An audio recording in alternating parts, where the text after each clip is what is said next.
সংসদ সদস্য বলল স্পেকুলেটিভ মানে নাকি ফটকা, তাহলে ফ্রড মানে কি? স্পেকুলেটিভ মানে যদি ফটকা হয়ে থাকে তাহলে what is the meaning of fraud?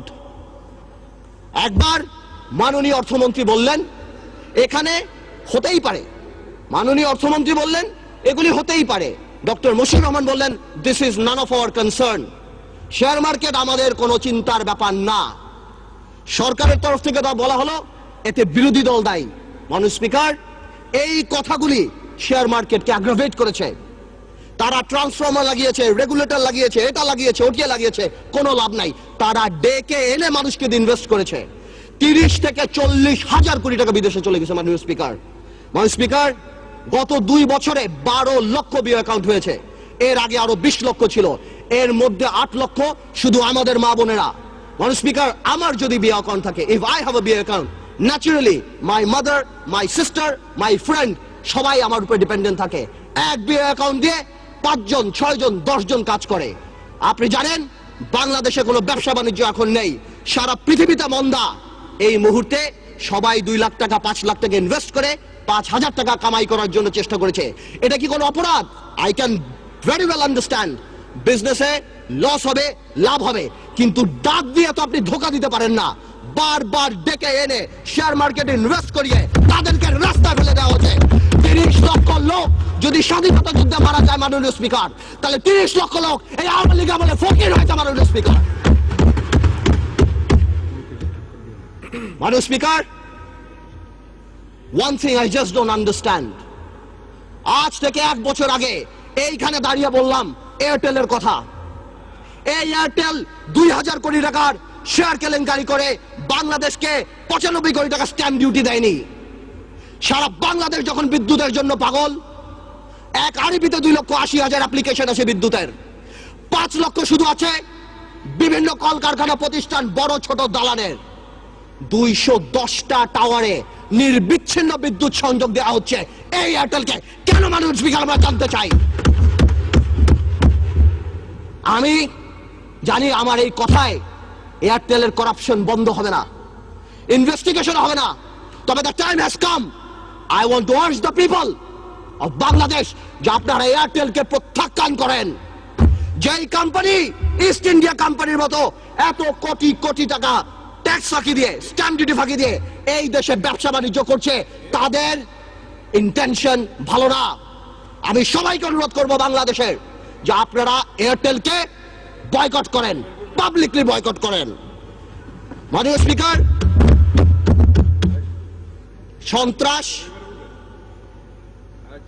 সন্ত্রাস আর পাওয়ার প্ল্যান্ট, একটা কথা আমি শুধু বলবো। একজন মাননীয় সংসদ সদস্য বললেন ইলেকট্রিসিটিতে নাকি দেশ প্রেগনেন্ট হয়ে গেছেন।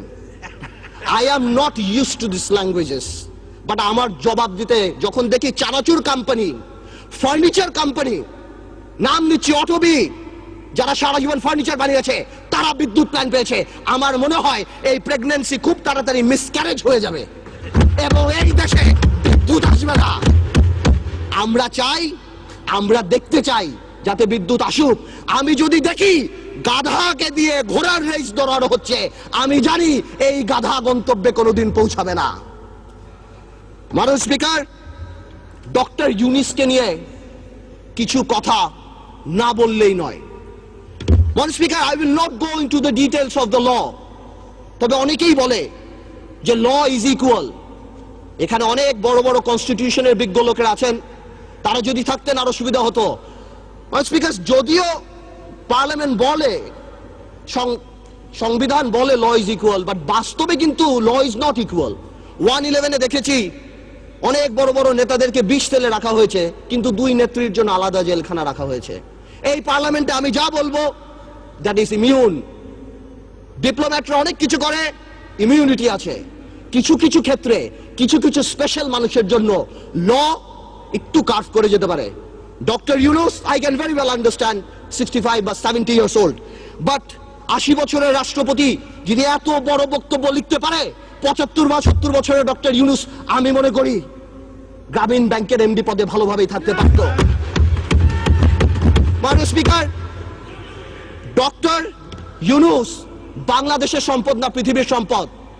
আমি দেখেছি আমাদের মাননীয় পররাষ্ট্রমন্ত্রী বলেছেন this will not effect our relationship, বহির্বিশ্বের সাথে আমাদের সম্পর্কে। ঠিক তার পরের দিনই জন কেরি বলেছেন উই আর কনসার্নড। 23 জন কংগ্রেসম্যান বলেছেন উই আর কনসার্নড। বহির্বিশ্ব ফোন উঠে ঝগড়া করবে না, এটা তাদের diplomatic language, that we are concerned, we are looking into the matter. Doctor Yunus আমাদের মতো না। আমার ফোনে সবচেয়ে বড় ভিআইপি ফোন করে জয়নাল আবেদিন ফারুক সাহেব, আর ডক্টর ইউনূসের ফোনে ফোন করে হিলারি ক্লিন্টন। মনে রাখতে হবে সে কোথায় উঠে গিয়েছেন। ডক্টর ইউনূসের এই ব্যাপারটা অ্যামিকেবলি সেটেল করা যেত। আই হ্যাভ উইটনেসড ইট। আমি নিজে দেখেছি বিবিসিতে হোয়াইট হাউস স্পোকসম্যান বলছে we are deeply concerned, this is Yunus allergy. আমি জানি অনেকে বলতে পারবে এটা আমাদের সার্বভৌমত্ব, আই ক্যান আন্ডারস্ট্যান্ড, এটা আমাদের সার্বভৌমত্ব, কিছু একটা ব্যালেন্স নিড টু বি ড্রন। এখন সার্বভৌমত্বর সাথে ব্যালেন্স, এখন গ্লোবালাইজেশনের সময় কালকে বাংলাদেশের বিপদ হচ্ছে, আমরা তাদের কাছে যে হাত পাততেছি, দুই নেত্রীর মনোমালিন্য হচ্ছে, নির্বাচনে যাব কি যাব না, আমেরিকান এম্বাসির দাওয়াতে ভিড় লেগে যাচ্ছে, এখানে ভিড় লেগে যাচ্ছে, আর যখন কোনো কিছু হচ্ছে তখন কি বলা হচ্ছে এটা আমাদের সার্বভৌমত্ব ব্যাপার। এটা সার্বভৌমত্ব ব্যাপার না, এটা পার্সোনাল ভেন্ডারের ব্যাপার। সংসারের কথা আসতেছে, excuse me, I would appreciate if you let me finish. Yes, please, uninterruptedly. You Thank you. understand it? Yes, you should know it. Please. আমি আরেকটা কথা বলতে চাই, সন্ত্রাসের কথা আপনি বলেন, একটা চেইন অফ কমান্ড থাকতে হবে। যেই দেশের স্বরাষ্ট্র প্রতিমন্ত্রী শাহরুখ খানের কনসার্টে যে মাটিতে বসে, সেই দেশে কি হতে পারে, মান ইজ্জত কোথায় যায় আমাদের? আ মন্ত্রী ইজ নট আ পারসন, আ মন্ত্রী অফ দ্য ফ্ল্যাগ। সেই মন্ত্রী আমাদের, সেইখানে স্বরাষ্ট্রমন্ত্রী যেই কাজ করে, এই দেশে এগুলি হতেই পারে। মাননীয় স্পিকার, অনেক কথা বলে অনেক কিছু শেষ করা যাবে না, তবে আমি এতটুকু বলতে চাই ডেমোক্রেসির সাথে গুড গভর্নেন্স থাকতে হবে, মোরালিটি থাকতে হবে। আপনি কল্পনা করতে পারেন মাননীয় স্পিকার, একজন অ্যাটর্নি জেনারেল ওই পদে বহাল থাকে, কিভাবে সে বসে বলে কে নোবেল প্রাইজ পাওয়া উচিত, কে নোবেল প্রাইজ পাওয়া উচিত না। এটা অসম্ভব। আমার দুঃখ হয়, আমার ভয় হয় যে মাননীয় অ্যাটর্নি জেনারেল যদি চাটুকারিতা করে আগামীতে ভবিষ্যৎ ল মিনিস্টার হওয়ার জন্য আমার বলার কিছু নাই, কিন্তু যদি তার বুদ্ধি এই হয়ে থাকে যে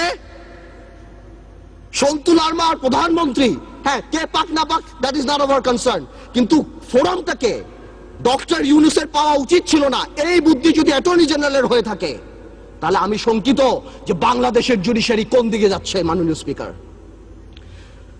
স্পিকার, আমাদের সবার কিছু কিছু ব্যাপারে একটা ন্যাশনাল কনসেনসাস হওয়া উচিত। নতুন প্রজন্মের রাজনীতিবিদ হিসাবে আমি এতটুকু ক্লিয়ার করে বলতে চাই, শেয়ার মার্কেট আওয়ামী লীগ বা বিএনপির প্রবলেম না। আমরা চাই এটা খোলাসা হোক। কেন এতদিনের রিপোর্ট আসছে না? আমরা জানতে চাই যারা সেলফ ডিক্লেয়ার্ড ব্যাংকরাপ্ট ছিল তারা কিভাবে 30-40 হাজার কোটি টাকা আছে। আমাদের টেলিফোন যদি ট্যাপ করা হয়, আমরা জানতে চাই সেই দরবেশ আর সেই মুরিদদের টেলিফোন কেন ট্যাপ করা হয় না, আমরা জানতে পাই ফোনগুলি কোথায় যায়। এবং আপনি সমন্বয়হীনতার ব্যাপার দেখেন, সরকার যখন বলে ডাইরেক্টলি এর মধ্যে বিরোধী দল ইনভলভ, ঠিক সেই মুহূর্তে আমাদের মোস্তফা কামাল সাহেব যে অর্থনীতি মন্ত্রণালয়ের সংসদীয় কমিটির চেয়ারম্যান, সে ডাইরেক্টলি বলে আমার কাছে তেমন কোনো ইনফরমেশন নাই, আমি তো জানি না। What a mockery! এটা প্রধানমন্ত্রী রাজনৈতিক স্টেটমেন্ট দিয়েছে, উনি ইনফরমেশন দিবে কিভাবে? মাননীয় স্পিকার, প্রথম আলোতে দেখলাম ওনার কোম্পানির 10 টাকা শেয়ার নাকি 290 টাকা হয়েছে। উনি মাশাআল্লাহ 1200 কোটি টাকা কামিয়েছেন, আলহামদুলিল্লাহ। এই টাকা দিয়ে করবে কি? 1200 কোটি টাকা দিয়ে বানিয়েছেন। এই সমন্বয়হীনতার অভাব, বারবার যে কোনো কাজে ডিউ ডিলিজেন্স ছাড়া বিরোধী দলের উপরে আঙ্গুল উঠিয়ে দেওয়া, আর শুধুমাত্র বলা এখানে করাপশন, এখানে করাপশন, হাজার হাজার। আজকে শেয়ার মার্কেট আবার ফল করেছে, ডেকে এনে ফল করায়। মাননীয় স্পিকার, আমি আরেকটু সময় নেব, আমার এলাকা নিয়ে কিছু কথা না বললেই না। মাননীয় স্পিকার, আমার ভোলা নিয়ে আমি আগেও বলেছি, আপনাকে 2 মিনিট সময় বাড়িয়ে দেওয়া হয়েছে, বলুন। থ্যাংক ইউ মাননীয় স্পিকার। আমার ভোলা নিয়ে আমি কিছু কথা বলিনি। আমার ভোলার নদী ভাঙনে একটা বিরাট প্রবলেম দেখা যাচ্ছে মাননীয় স্পিকার। আমি দেখছি আমাদের 15 কোটি টাকা অফকোর্স ফান্ড দিয়েছে এলজিইডি মন্ত্রণালয়, অন্যভাবে কিছু কাজ হচ্ছে, কিন্তু এই কাজ করে কোনো লাভ হবে না আমার ভোলাতে। আমার ভোলা ইভেন্চুয়ালি থাকবে না। আমি আপনার সাথে কথা বলছি, এই মুহূর্তে ভোলা 5 ফিট 10 ফিট ভেঙে গিয়েছে। আজকে যদি এখানে মাননীয় সংসদ সদস্য তোফায়েল আহমেদ স্যার থাকতেন, অবশ্যই সে আমার সাথে একমত হতেন। আমাদের সবার দায়িত্ব ভোলার জন্য কিছু কাজ করা। ভোলাতে অনেক ইনফ্রাস্ট্রাকচার আছে, ভোলাতে অনেক গ্যাস আছে, অনেক অপরচুনিটি আছে কাজ করার। আমি আপনার মাধ্যমে সরকারের কাছে অনুরোধ করতে চাই যে আমাদের ভোলাকে বাঁচানো উচিত, নদী ভাঙন নিয়ে কিছু কাজ করা উচিত। আমি আরেকটু অল্প সময় নেব মাননীয় স্পিকার। ন্যাশনাল কনসেনসাস বা একটা ন্যাশনাল ফোরাম, এই ব্যাপারে আমি যে কথা বলছিলাম, আমরা নতুন প্রজন্ম দেখতে চাই মাননীয় স্পিকার।